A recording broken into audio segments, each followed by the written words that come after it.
All right, there we go.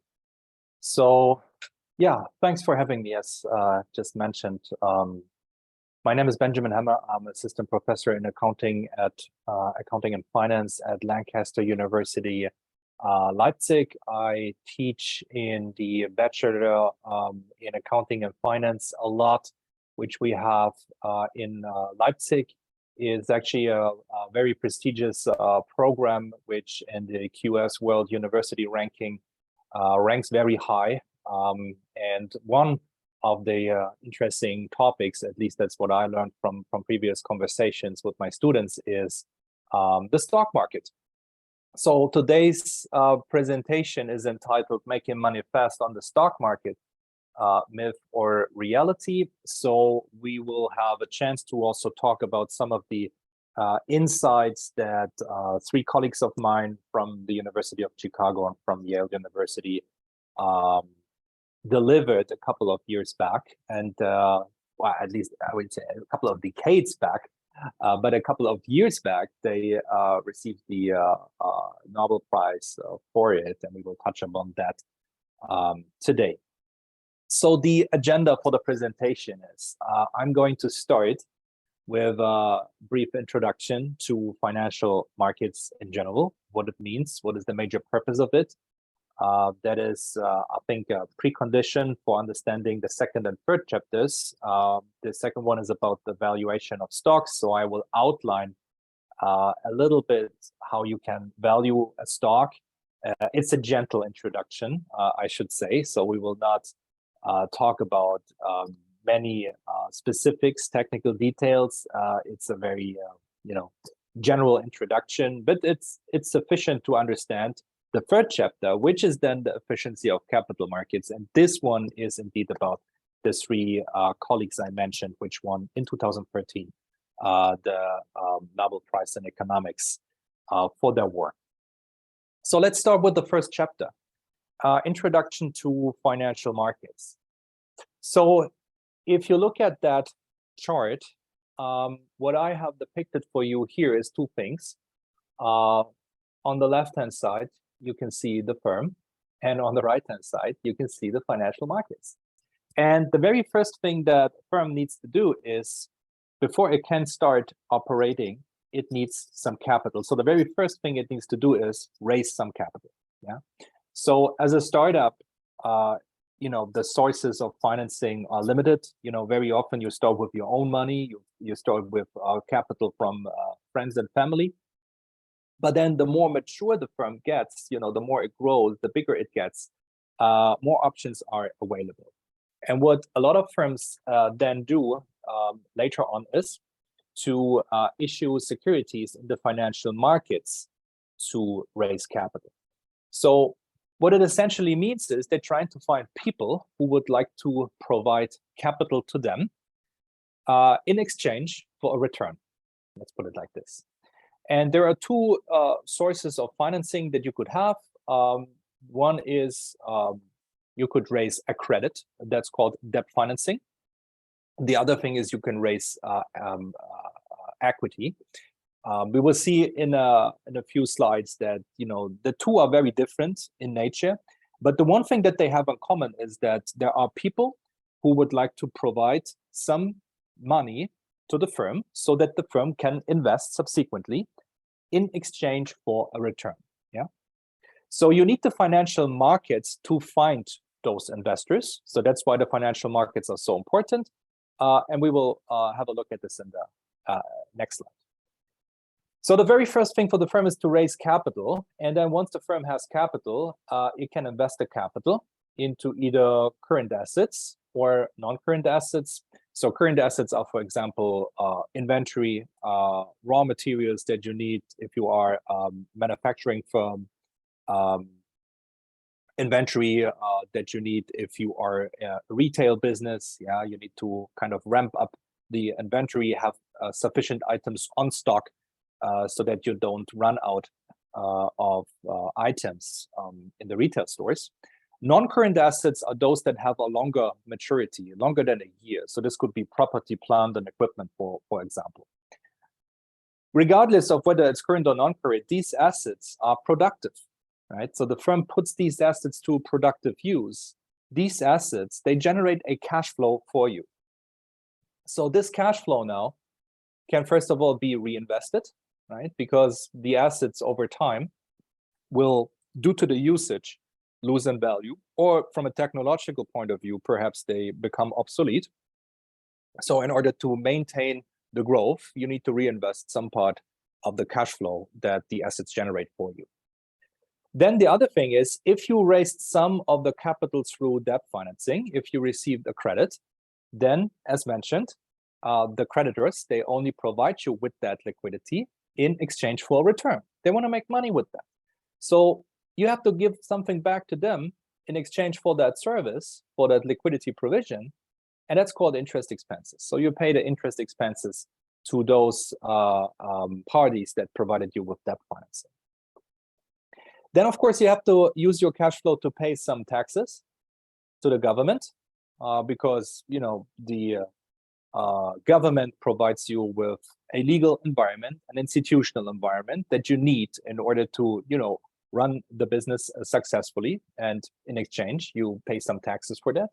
And then finally, if some money is left, you can also pay something to the equity holders. So if you raised some of the financing through equity, then the reward that these parties get is called a dividend. So as you can see, the very first step is the firm raises capital through either a debt or equity. And then finally, it gives something back to the debt and equity holders, which is either the interest expenses or the dividends. And of course, the logic is, if in the financial market you are an investor, you would like to provide debt or equity to the firm, then what you get back, right, these payments right here, they should be larger than what you provide the firm with in the first place, right? So you receive more money back than what you give to the firm. That's the logic, and the difference is the return that you can generate. So let's have a closer look at that. So in the financial markets, the firm can either raise debt or equity. So it can meet potential investors who would like to provide either credit, which is then debt, or they would like to become the owners of the firm. Then they provide equity. So there are various ways or various financial instruments that are available. Financial instruments is in a nutshell, or financial assets is the same terminology used interchangeably. Financial assets or financial securities is basically what is trading in the financial market. And these are basically certificates that give the owners a claim on the future cash flow. So for the debt holders is a claim on interest expenses, and for the equity holders is a claim on future dividends. Yeah. So a financial security is really, you can think of it as a certificate that is provided. We will later on see how it looks like for equity when you buy shares of stocks. It's a certificate, with your name on it, and this certificate entitles you to receive some future payments. Yeah, and as mentioned, this can either be interest expenses if it's debt, or it can be a dividend if it's equity. So this is essentially what is trading in the financial markets, these certificates, and they have a value, right? Because we will see later on that, especially for equity, like the dividends that you receive, they can vary over time. They're not fixed. And so, what that certificate that entitles you to receive that future dividend payments in exchange for providing some money to the firm right now, what that is worth will very much depend on the dividend payments that the firm would like to make. We will see that in a little bit. So the financial markets are quite important because two parties can meet: the firm, which, as mentioned, needs capital in order to invest that capital into assets and put the capital to a productive use. And on the other hand, the savers. So the savers, they have the money. They would like to defer the consumption. They don't need the money right now, but they would like to make a return. And so is quite a good investment opportunity very often to provide that capital to the firm, because many firms have a productive use for that capital, right? They can invest it into property, plant, and equipment because they have a business model, that generates some cash flow. That's something that you cannot easily replicate as a saver, right? So that's the win-win situation, basically. But you need the financial market to meet, right? The financial market matches the firms with the savers. And so all the savers can try to find a firm they would like to provide the capital to. And then the firms, of course, in exchange can, market themselves, show to the savers, what they do, what the prospects of the firm are in order to raise that capital. So I mentioned it that these two securities that trade in the financial market, debt and equity, are very different by nature. The one thing, as mentioned, they have in common is that some capital is provided to the firm right now in exchange for a future return. But there are several ways they are different, and we have depicted them here on the slide. The first thing that is different about debt and equity is the maturity. If you provide credit to a firm, then the maturity is finite. So that means is basically a contract that you sign with the firm that promises to return the capital in 3 months, or 1 year, or 5 years, or 10 years. It can be different maturities, but a specific maturity is specified in the contract, so you know for sure when you get the money back. That's different to equity. So for equity, the time horizon is infinite. If you purchase a share of a particular stock, you become an owner of a firm, and you are entitled to receive dividend payments, technically speaking, forever. Forever. It's an infinite time horizon, because a company, a corporation, doesn't have a finite lifetime. If you think of some companies, well-known household brands like Coca-Cola, for example, Coca-Cola started operating in the 19th century.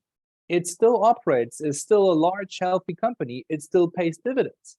So you cannot pre-specify the lifetime of a corporation, And for that reason, the typical assumption is that, this is a healthy business. There's a good chance it pays the dividends for a very, very long time span, or, since you cannot specify an exact number, forever.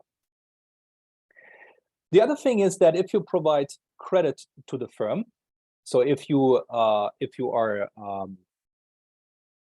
a debt holder, then you have payments, the interest expenses that we just looked at. They're sometimes referred to as coupons. I'm not going into the details right here, but very often these are referred to as coupons. And what is important is that, these payments are contractually fixed in advance. So you don't only know about when you receive the capital back that you provide to the firm, like in 1 month or 1 year or 5 years or 10 years, whatever is specified, yeah. But on top of it, you pre-specify the reward. So the interest expenses, the coupon payments are pre-specified as well. So you have 100% certainty about when you receive your money back, as well as what the reward is and when you receive that reward. For equity, I mentioned it that the reward is the future dividends, but the future dividends are not contractually fixed. The certificate that is trading in the financial market that you can buy and that entitles you to receive future dividend payment, it will not guarantee a particular dividend. In fact, there may be years where a corporation doesn't pay a dividend at all, is not necessary. Yeah. So that, of course, is a completely different thing. You have great uncertainty right here, because you cannot be sure that you receive this and that dividend in the future. That's a major difference to debt. So that means for debt, if you provide credit to a firm, there's very little uncertainty. Whereas if you buy equity, there's very high uncertainty. But for the debt holders, they only receive what is pre-specified. For equity, that's different, because in a positive state of the world, the company will raise the dividends. And so you have a great upside. You know, it's a healthy company. If it's doing well, perhaps it can afford to pay a higher dividend. And so you receive more money then, right? So the fact that the dividend is not contractually fixed clearly creates some uncertainty. It makes your life a little, more difficult because you cannot exactly foresee what's going to be the return I make. But you have the chance for some upside. If the firm is doing well, it will distribute more, so you make more wealth. That's different to debt, where everything is pre-specified, so you get exactly what is written in the contract. So two other things. For the debt financing, if the firm ever runs into bankruptcy, then the debt holders receive their investment back before the equity holders. Yeah, so they are having a senior claim, the equity holders having a junior claim. Yeah, that's important because very often, if a company really runs into bankruptcy, if it has to cease operations, then it typically liquidates all those assets it has, the money that it raised, it invested it into assets. But if it has to cease operations, then obviously it doesn't need the assets any longer. So it's going to liquidate these assets, and the proceeds are then typically used to repay the debt holders first. And very often, nothing will be left to pay the equity holders. So that again makes equity more risky.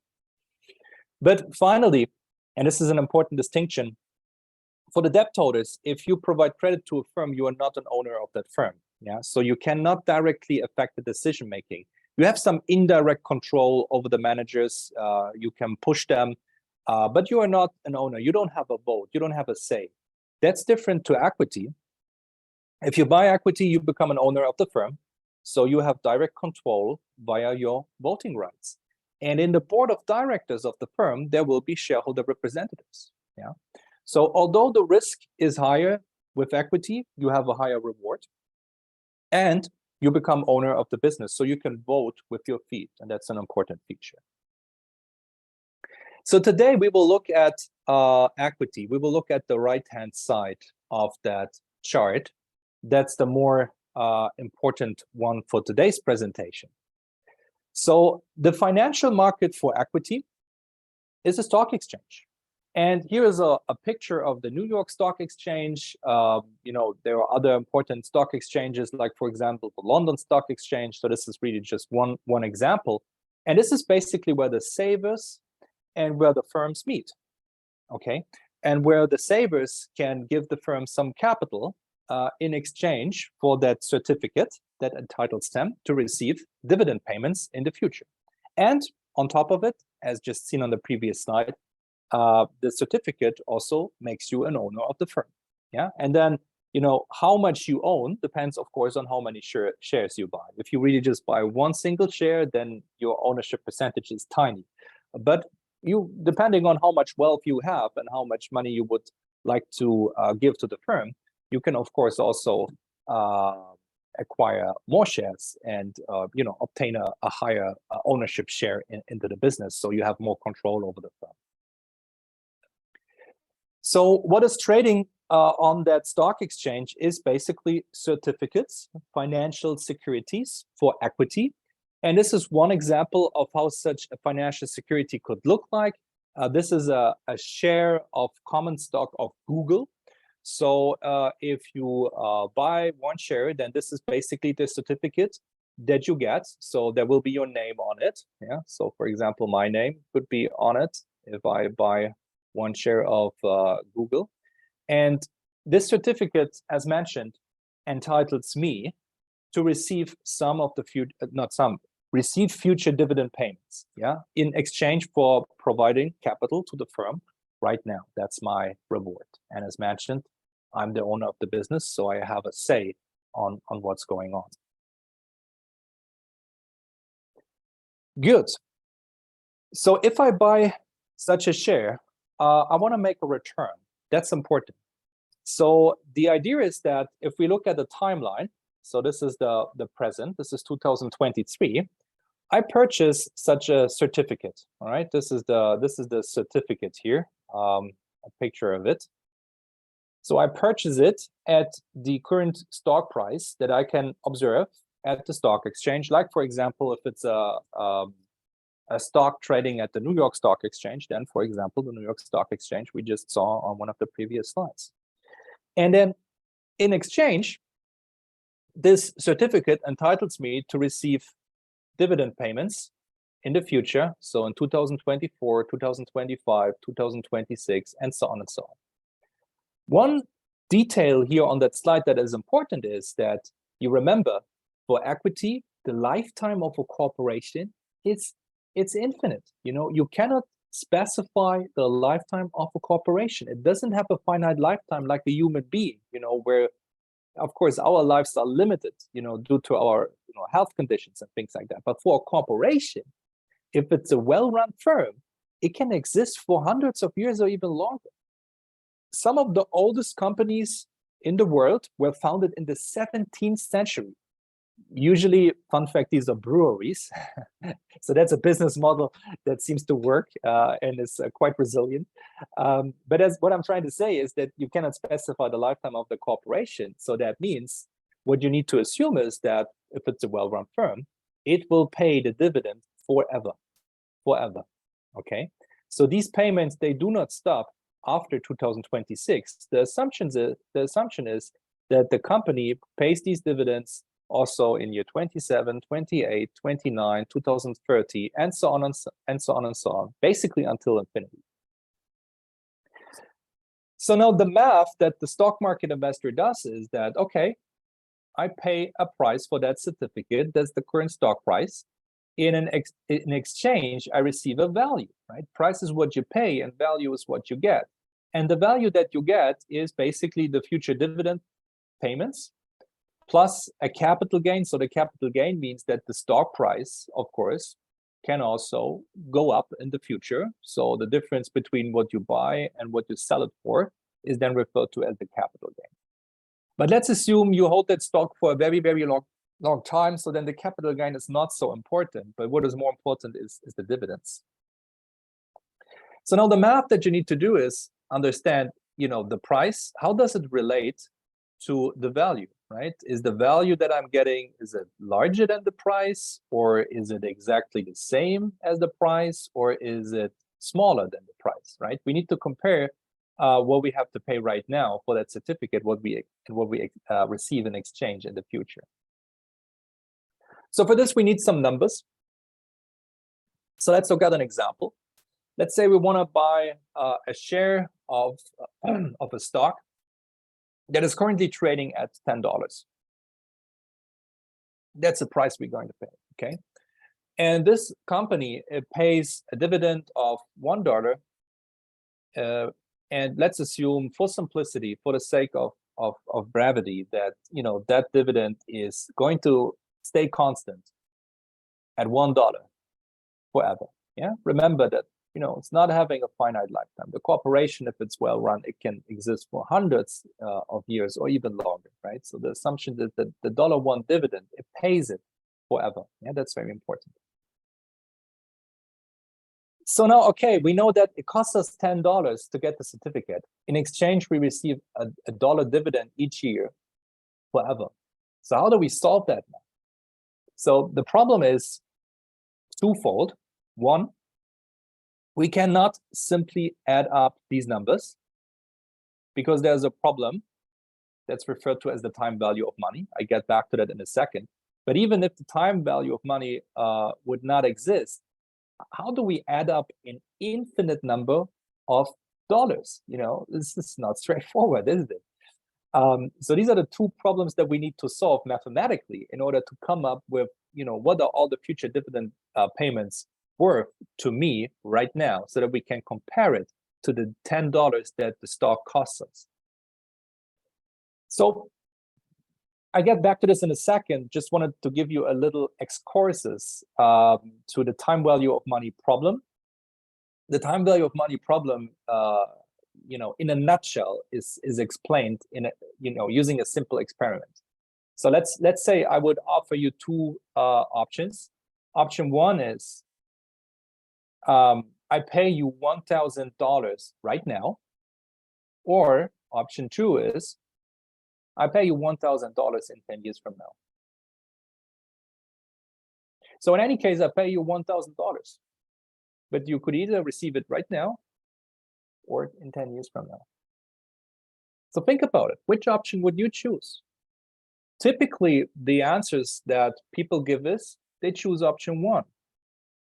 Because, if they have the $1,000 right now, either they can spend it on something right now, so they can consume it immediately, and so they have the reward immediately, or they can invest the $1,000, and make a return on it. And so then in 10 years from now, if you compare it to the same $1,000 I offered you, these $1,000 hopefully are, a multiple of it. It's more than the $1,000. If you find an attractive investment opportunity, you can make the $1,000 maybe be 1,500 or north of it, And so clearly then you have a preference for option 1. That's basically the time value of money. So what it means is that $1,000 right now and $1,000 in 10 years from now are not having the same value for us. The $1,000 right now are more valuable to us because we can put them to a productive use. We can invest them and make a return on it. And so in 10 years from now, we have more than the $1,000, right? And so for this reason, option 1 is preferred. So that also implies that, for our example, we cannot simply add up the $1 dividend across the years, because they're not having the same value. This dollar right here is more valuable than the remote dollar in, 10 years, 15 or 20 years from now. So without going into the details, there is a mathematical solution to both problems, the time value of money and the fact that we cannot sum up an infinite number of dividends. And that solution is called a perpetuity. So that's a very simple way, a very simple formula to solve the 2 problems and estimate what all these dividends are worth to us right now, the present value of it. So PV stands for the present value of all these dividends right now in year 0. And the valuation is pretty straightforward. It's very simple. It only needs 2 inputs in that simplistic example, which is 1, the cash flow we are going to receive in the future. So in this case, the $1 each year. And then 2, a required return. So for the required return, we could spend, hours talking about that alone. So I simplify things a little bit. Let's say I give you 10% as the required return. All right. So that is what we require from the investment, is a percentage that seems adequate for the risk that we are bearing. Okay. And so if that is a good number, and you have to trust me on that for the moment, because we don't have time to look at all the details, but let's say this is an appropriate number, then basically we can value the stock. So we receive $1 in dividend forever, and 10% is an adequate return that we can require when we invest into that particular stock. And so what the perpetuity formula tells us is that all these future dividend payments, not just the 4 here depicted on the slide, but basically all the dividend payments going until infinity, what all these payments are worth to us right now is $10. So in this example, with those numbers, what it means is what we pay for the stock is $10, and what we get in exchange is dividends, which are worth collectively right now $10 as well. So what we pay is what we get. It seems to be a fair investment. It's not overvalued, it's not undervalued, it's just fairly priced. Okay. Good. Let's keep that in mind. So now the point is that investors all around the world know that math. Okay. So they are aware of how you can value the future dividend payments that certificate which you buy entitles you to receive, right? So you might have a stock market investor in the United States, right? So that guy valued the stock. He knows it's going to pay a dividend of $1 forever, and the required return of 10% seems adequate. So he knows, all the future payments are worth $10. And then you have that investor from the UK, the second person here knows the same, knows how to value the stock, so comes up with the same number. Then you have one investor from Hong Kong, again, knows, the math, knows about the future dividend payment and the required return, so comes up with the same number, right? So now let's assume that the CEO of that hypothetical firm we just looked at announces that performance was really good recently. And so the firm can afford to increase the dividend from $1 to $2.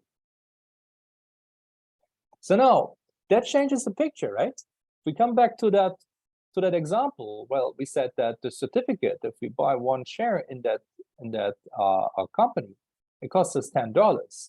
But now the dividends that the firm promises to make are twice as much, $2, until infinity.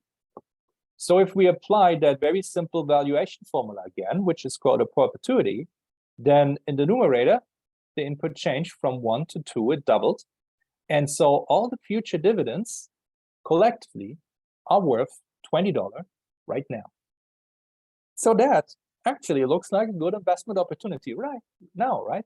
Because if we pay $10 to get the certificate and exchange receive dividends, which collectively are worth $20, that is a good deal, right? It's a good bang for the buck. I mean, we pay 10 and we get something, we get a value that collectively is 20. That sounds like a good investment opportunity, doesn't it? So now our stock market investors that we looked at, again, they know the math, right? So once they learn about the higher dividend, they adjust their valuation formula and do exactly the same computation, right? So the guy in the United States, let's say he is not an owner yet, but he does the math now, and like he thinks, well, this is actually a nice investment opportunity. I get a $20 stock and I only need to pay 10 for that. It's a bargain. I would like to buy it. Then you have the second guy from London. He thinks the same. Wow, this is an amazing investment opportunity. Now that the dividend is twice as much, I want to have the stock. I want to buy it. And then you have one person from Hong Kong. This is someone who owns a share already. He is already an owner, but of course he can do the math as well, right? He knows that he's now the owner of a certificate that has just become more valuable, right? So he says, wait a minute. I mean, if you guys would like to buy the share from me, I'm not going to sell for $10 because it's a $20 stock, basically. So the price is not sufficient. It's too low, right? So the point is that we have a situation of excess demand, right? We have, two people who would like to buy, and we have one guy who is not willing to sell, at least not at 10, And so this situation pushes up the price, Maybe the seller from Hong Kong would not like to sell at 10, but who knows? Maybe he's willing to sell at $14 or $15.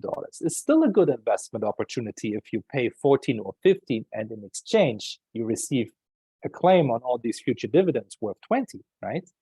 So the point is that imbalance between the price that we're paying, the $10, and the value that we are getting in exchange, that will quickly adjust and become a balance again because of that situation of excess demand, okay?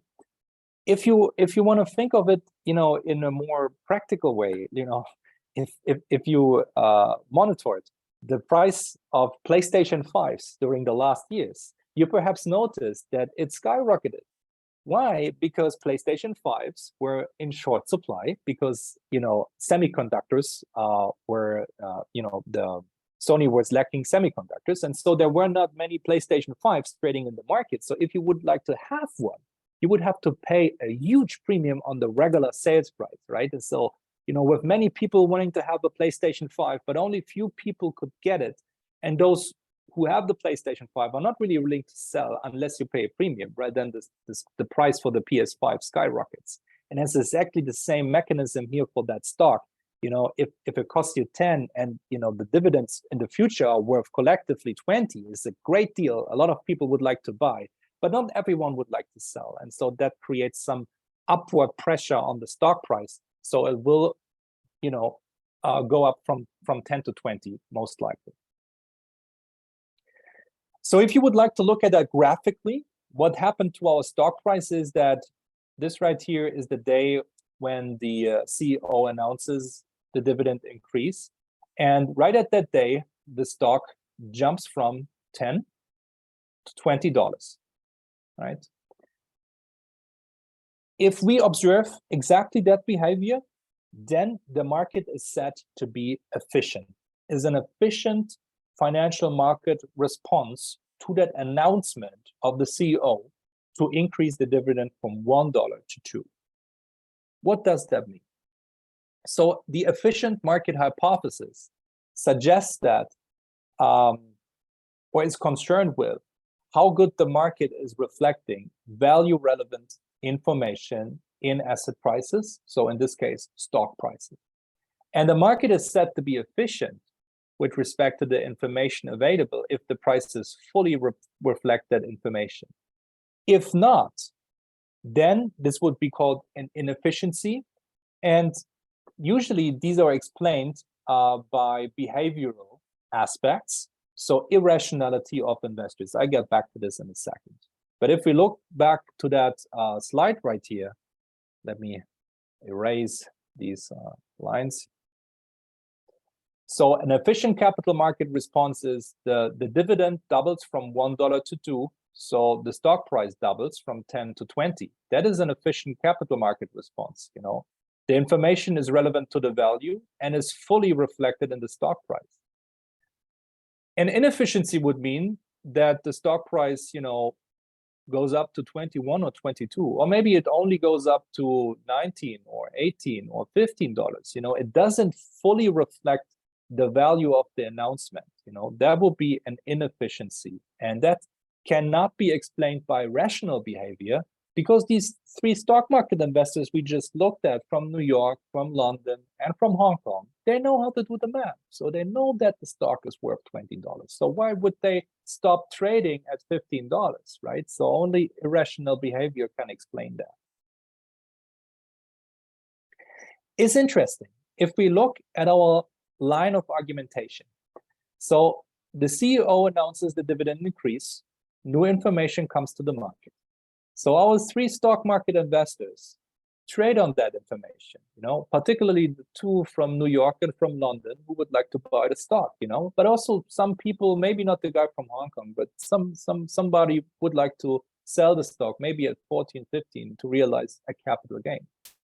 So in any way, the excess demand for the stock creates pressure on the stock price to increase. So the stock price adjusts, reflects the new information. But since the information was new, you could also say it came as a surprise. And surprises are unpredictable. So that means, statistically speaking, the stock price movement that we observed was random. You could not anticipate it. How can you anticipate tomorrow's news? It's more or less impossible, isn't it? So that also means if the news come to the market as a surprise, if they are unexpected and the stock price reacts to it, it reacts to a random thing happening, and so the stock price movement must be random as well. So that statistical pattern was first detected in 1953 by Maurice Kendall. This person was a British statistician presenting a paper where he actually had hoped to find a systematic pattern of stock price movements from one day to another, but he couldn't. And that is very closely related to work of a French person, Bachellier, who has basically 53 years before that proposed such a result, because he studied like random processes and found a way to kind of model them mathematically through so-called Brownian motion. Yeah, that's just a little bit of historical background. So the fact that these stock price movements are more or less, random, we cannot predict them because we don't know what news will spread the market tomorrow. That's not new information. That was basically, dating back to the mid 20th century. Yeah. So the idea from a statistical point of view is that the stock follows more or less a random walk, because it always, due to the trading behavior in a competitive market, reflects the new information. If it's good news, the stock price increases. If it's bad news, it drops. But the movement of the stock prices will have a positive skewness, or, put simple, it will have a positive drift. What does that mean? We can perhaps best picture it if we think of a following game. It's a very simple game, a coin toss game. So let's say you invest 100 pounds into the coin toss game, and the game is that if you obtain heads, then you make a 3% return. If you obtain tails, you make a negative 2.5% loss, negative return, so to speak. That means either your 100 pounds will be worth 103 if you obtain heads. If you obtain tails, it will drop by 2.5% to 97.5. Okay.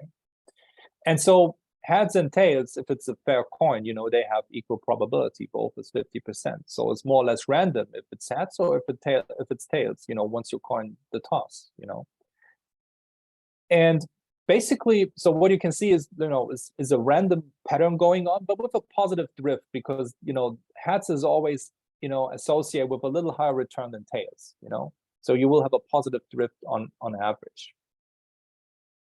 In fact, such a coin toss game describes share price movements surprisingly well.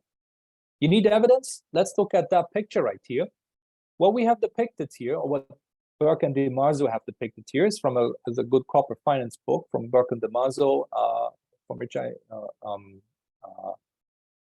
copied the graph. So credits to Burke and DiMarzo. What we have depicted here is, number one, the coin toss game from the previous slide, repeated over and over again. And the other line is the index value of S&P 500, the most important stock market index from the United States. So which line is the coin toss game and which line is the S&P 500? Can you tell?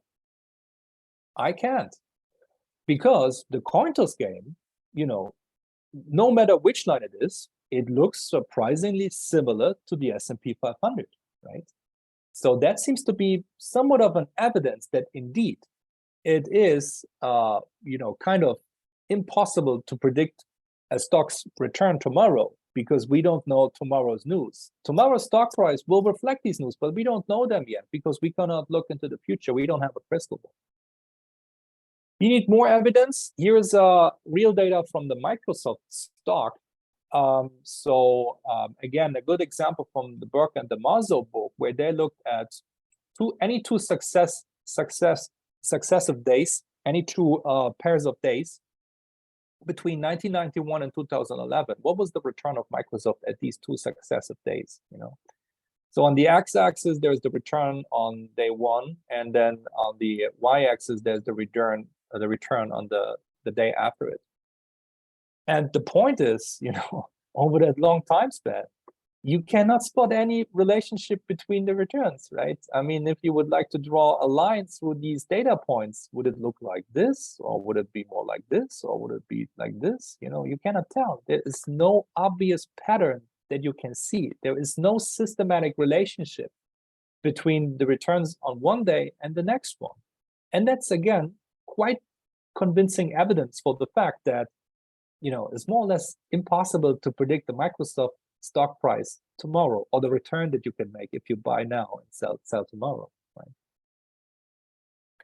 So now this idea was basically brought forward by Eugene Fama, one of the three winners of the Prize in Economic Science in memory of Alfred Nobel, 2013. So Eugene Fama basically tossed the term efficient market hypothesis for the very first time.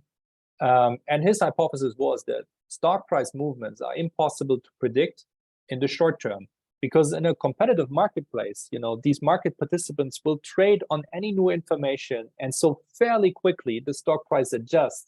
And so in the end, it reflects all these news, which, however, come as surprises to the market. So since you don't know tomorrow's surprise, you cannot predict tomorrow's stock price. Okay. So then Robert Shiller is a second scientist from Yale. So what he said is that, well, wait a minute. Robert Shiller looked at the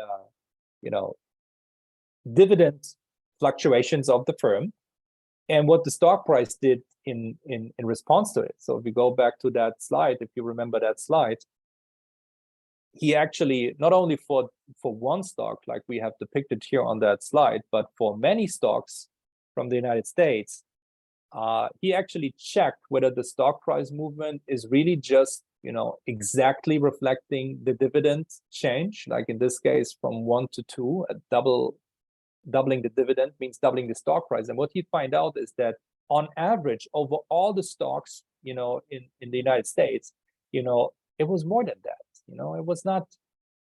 It could not fully be explained only by the dividend announcements, and so his conclusion was that the market cannot be fully efficient because there is too much volatility, more than what can be explained by the anticipated dividends.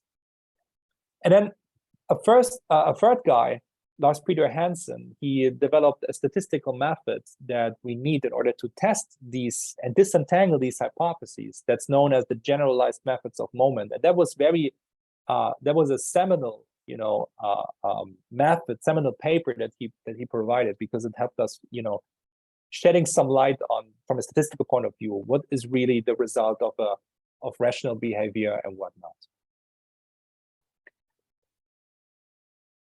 So you can see from these three people that there's, when it comes to the efficiency of capital markets, it is a very intriguing theory. There is plenty of evidence that suggests it holds. We will talk about that in a little bit.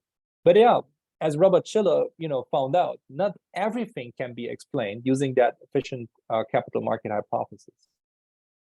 So let's have a little closer look at that. So the efficient market hypothesis, from a theoretical point of view, it assumes that investors are fully rational. Okay, let's ignore the other parts here on the slides for a moment. Let's focus on that rationality assumption.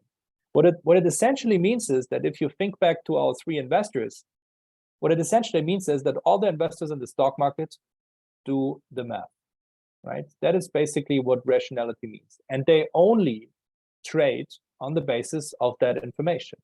So that also implies that you do not simply buy a stock because you like the company it is associated with. You only buy the stock if you do the math, or at least, if somebody purchases a stock because of taste, maybe some person likes Microsoft, another person likes Apple, but these are different stocks, so there's no systematic thing going on.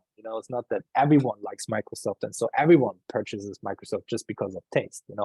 That's what rationality means. You do the math, or if you don't do the math and you only purchase on the basis of taste, then at least there's no systematic taste. Not everyone has the same taste. So again, then the efficient market hypothesis could hold.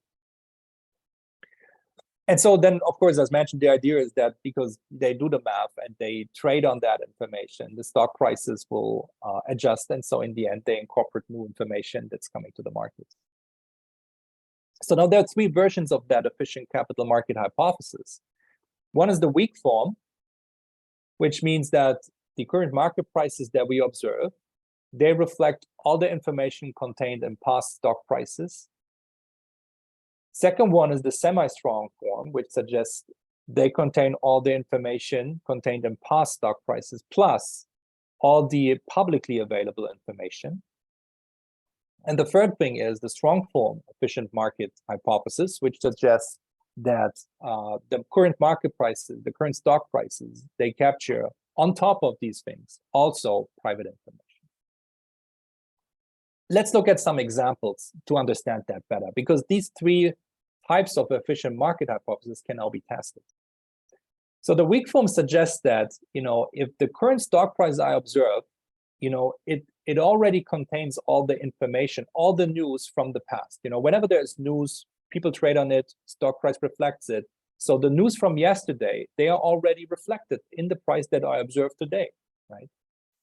The implication is that so-called technical analysis should not add value, right? Technical analysis means I look at a stock price pattern, like this one here. You can see a stock price pattern, and technical analysis means I cannot spot any trends, or at least I cannot make a profit by spotting and trading on trends, not systematically. Maybe I'm lucky one day I make a return, but then the next day I will, not be that lucky, I make a loss, So on average, that technical analysis will not add much value. I will not be able to outperform the market. That's what the weak form hypothesis suggests, And the evidence for it is striking. It is striking. Indeed, the weak form efficient market hypothesis is very well documented empirically. There's plenty of evidence that this is true. Yeah. Keep in mind, it doesn't mean that you cannot be lucky. You can be lucky one day and make a return, but not systematically. You will be more profitable than the market with such a technical analysis. So just looking at trends in a chart will not do much for you.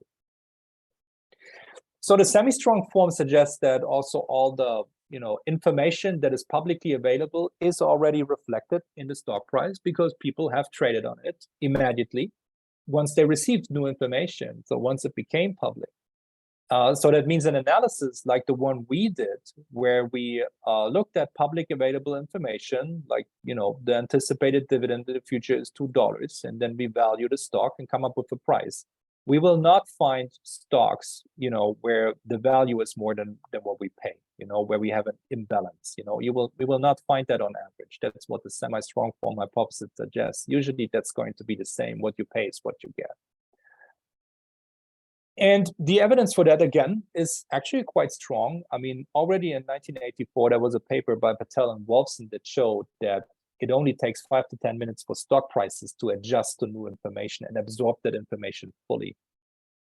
That was in 1984. I'm unaware of any newer evidence, but I would suggest, or I would believe that this perhaps is much faster today. So once a new announcement comes to the market, it basically immediately the stock price reacts to it. So for you and me as retail investors, is more or less impossible to trade on that information and make a profit. We cannot be that fast. So the empirical evidence is quite strong. Nevertheless, Robert Shiller, the guy from Yale who won the Nobel Prize, he found out that not everything can be explained using that efficient market hypothesis. A good example is the stock market crash of 1987. So on a Monday, the stock market dropped between 20 and 25%, although little surprising information was released over the weekend. How can you explain that with the efficient market hypothesis? Another anomaly that exists is the so-called January effect, that stock returns are higher in January than in other months. That is a violation of the weak form hypothesis. If it was to hold systematically, it's something like that shouldn't exist. So excess volatility is the one which I already mentioned, which Shiller himself has found out. But also, like speculative bubbles, there was a bubble in 2001. It's called the dot-com bubble, where basically firms went public, and traded at extremely high stock prices, despite the fact that they barely had a working business model. These were not well-functioning firms, and nevertheless, they were trading at very high stock prices. So that's called a speculative bubble. A bubble means that the stock prices that we observe are so much different from the fundamental value of the business. So these are some examples, where one could say, okay, despite the empirical evidence regarding the efficient market hypothesis, every now and then we spot some anomalies, that cannot be explained using the efficient market hypothesis. They can only be explained by some sort of irrationality. So stock market investors, which in the end are human beings being affected by some kind of bias. The problem, however, is, again, for you and me, we cannot, anticipate these anomalies. Most people, the vast majority of all stock market investors did not see the global financial crisis coming, did not see the dot-com bubble coming, did not see the stock market crash of 1987 coming. These anomalies, they do exist every now and then, but for a regular stock market investor, more or less impossible to anticipate them. And so if we cannot anticipate them, we cannot profit from them. So you might wonder, what about the strong form of the efficient market hypothesis? That's an interesting question, because if it holds, it would mean that even if you have private access to information, if you know something that the rest of the market doesn't know, you should not be able to make a profit on that. And here the evidence is not so strong, because there are, for example, analysts. Analysts typically work for investment banks, and they spend a lot of time and effort gathering information from a firm about prospects of the firm, the business model, the competitive situation. So they ask employees, they talk to competitors, they talk to suppliers, they talk to customers.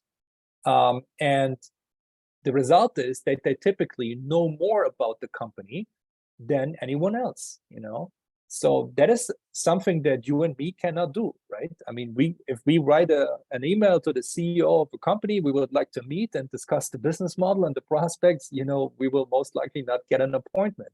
But an analyst from Goldman Sachs or Morgan Stanley does get the appointment. So he can talk to the managers, he can talk to the employees, and this adds value, right? So in the end, the analyst might know something about the firm that the rest of the market does not know. And this indeed could be a profitable opportunity for trading.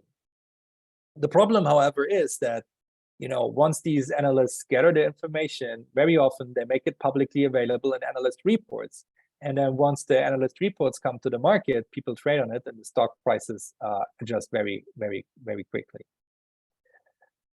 But basically, that idea of gathering private information, getting to know a business, a company, much better than anyone else.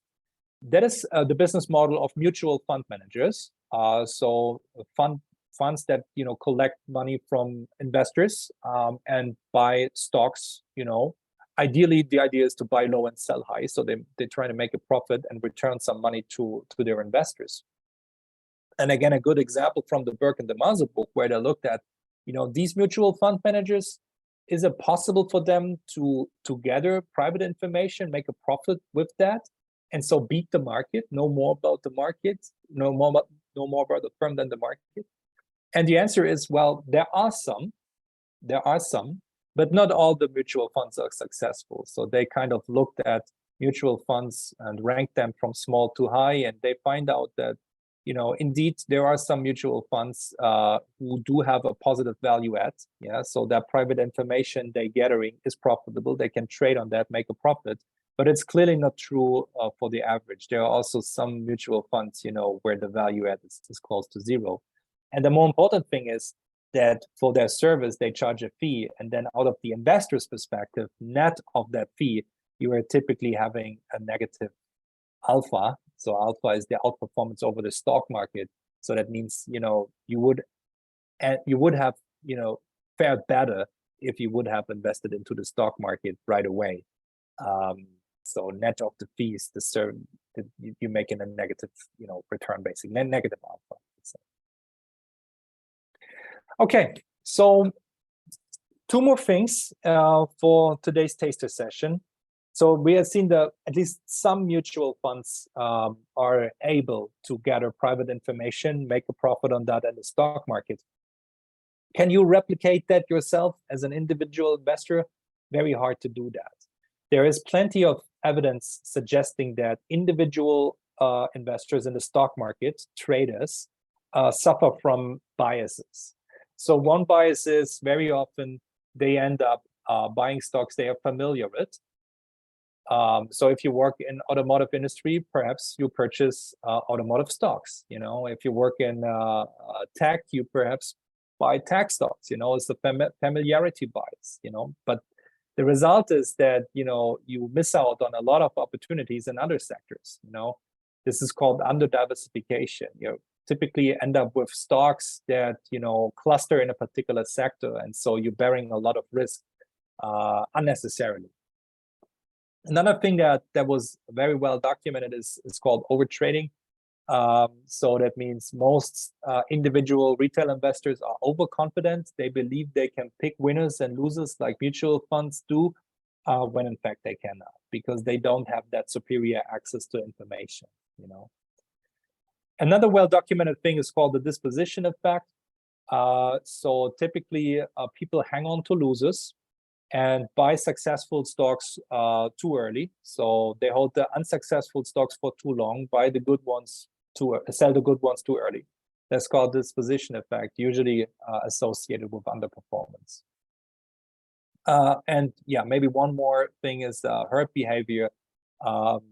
So very often, people try to follow some successful stock market investors, some opinion leaders, and then this creates a herd behavior. But again, this is not something that on average will be a profitable strategy. The problem with that is, typically in the stock market, you meet sophisticated investors like mutual funds, and particularly hedge funds, who notice all these biases and they can make a profit at your expense.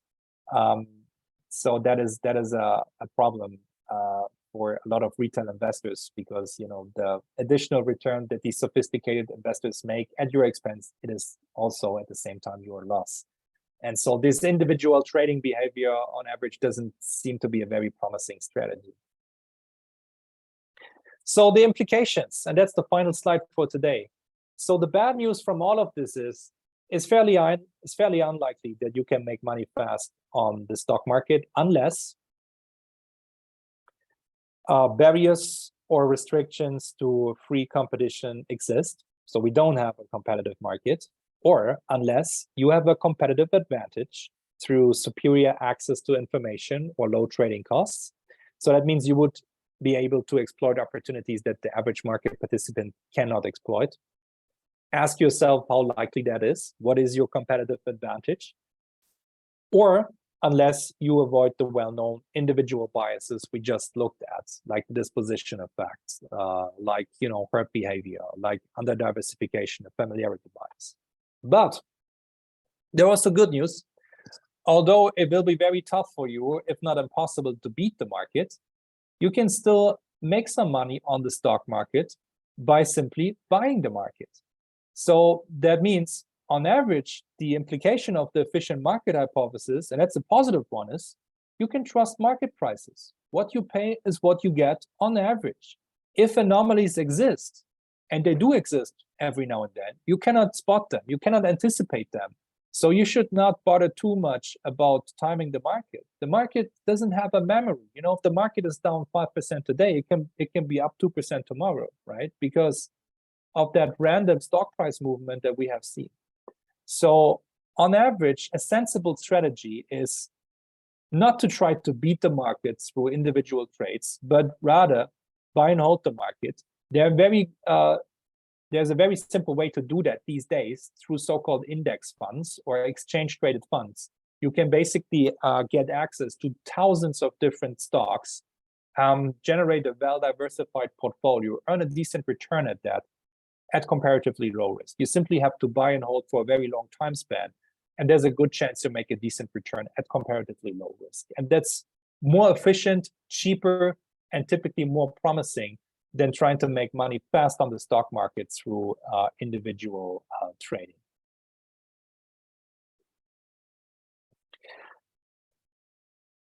So that's basically it. Thank you for your attention. A taster session with some topics that we cover in the Bachelor Accounting and Finance that I mentioned. And yeah, I hope everyone enjoyed the presentation. And yeah, I'm really looking forward to whatever comes next. Yes, thank you, Dr. Hammer. It was a very elaborative presentation, even for me, a person who is so far from accounting and finance.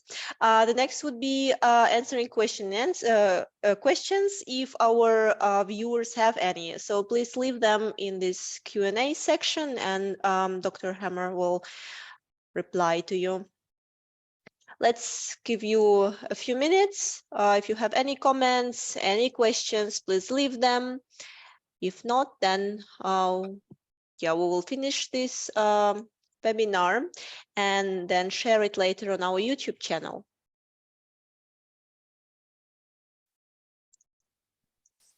I actually also see that a few of our current students are participating in this webinar. So maybe this is some repetition of the information they got already on the lectures, or maybe something new. So I don't see actually any messages coming. Yeah, also, I mean, my email address is available online. So at our webpage of Lancaster University Leipzig, there is a section on the team where all the faculty is listed. So my email address is available. So if some people come up with questions, it's also fine to pose these questions afterwards and just drop me an email. Maybe take some time to digest all that information, which I did a little bit in a short time span. I can fully relate. Thank you very much for the wonderful taster session. Thank you all the participants who joined us from different parts of the world, and we'll be looking forward to welcoming you on campus very soon. I will finish the recording now.